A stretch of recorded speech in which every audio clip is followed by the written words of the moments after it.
ఆంధ్రప్రదేశ్ ప్రభుత్వం పొగాకు రైతులకి తీపి కబురు చెప్పింది.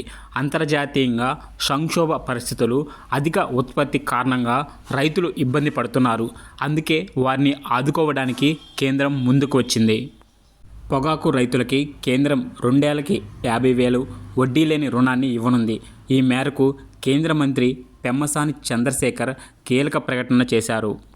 ముఖ్యమంత్రి ఆదేశాలతో కేంద్ర, ఆంధ్రప్రదేశ్ ప్రభుత్వాల సహకారంతో పొగాకు రైతుల సమస్యలపై తాను రాష్ట్ర వ్యవసాయ శాఖ మంత్రి అచ్చెన్నాయుడు, టొబాకో బోర్డు కలిపి కేంద్ర వాణిజ్య పరిశ్రమల శాఖ మంత్రి పీయూష్ గోయల్తో పొగాకు ఎక్స్పోర్ట్తో సుదీర్ఘంగా చర్చించి పలు కీలక నిర్ణయాలు తీసుకున్నామన్నారు. ప్రతి పొగాకు రైతుకి 50,000 వడ్డీ లేని రుణము, పొగాకు కిలో 10,000కి రాష్ట్ర ప్రభుత్వం మద్దతు, వాటి యొక్క గ్రేడ్కి తగ్గట్టు నిర్ణీత ధరను కూడా చెల్లిస్తామన్నారు. వచ్చే 2 నెలల్లో రోజుకి 2 మిలియన్ల కిలోల పొగాకును వేలం వేసేలా చర్యలు తీసుకుంటామని, రైతులందరూ ఈ అవకాశాన్ని సద్వినియోగం చేసుకోవాలని కోరుతున్నామన్నారు.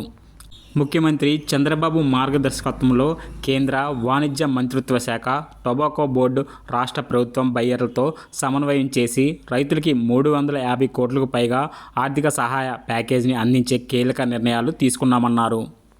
సుమారు 40,000 మంది రైతులకి వడ్డీ లేని రుణాలు, ధర లోటు భర్తీ, వేగవంతమైన కొనుగోలు ప్రక్రియ ద్వారా ప్రత్యక్ష లబ్ధి చేకూరుతుందన్నారు. కేంద్ర మంత్రి పెమ్మసాని చంద్రశేఖర్ రైతు ప్రయోజనాల పరిరక్షణకు కేంద్ర, రాష్ట్ర ప్రభుత్వాలు సంపూర్ణ నిబద్ధతతో పనిచేస్తూనే ఉంటాయన్నారు. ఏపీ ప్రభుత్వం కిలోకి 10,000 రూపాయల చొప్పున చెల్లించే మొత్తం నేటి నుంచి బ్యాంక్ అకౌంట్లో నేరుగా జమ అవుతుందని పెమ్మసాని తెలిపారు. 50,000 రుణాన్ని 2 ఏళ్లలో ఏటా 50% చొప్పున చెల్లిస్తే సరిపోతుందని, పొగాకు రైతుల సమస్యలపై రాజకీయం చేయడం సరికాదన్నారు. ఇలాంటి మరిన్ని సమాచారం కోసం ఇప్పుడే మన ఛానల్ని సబ్స్క్రైబ్ చేసుకోండి. అలాగే లైక్ చేయడం మర్చిపోవద్దు. మీ విలువైన సమయాన్ని కేటాయించి ఒక చిన్న కామెంట్ అయితే చేయండి.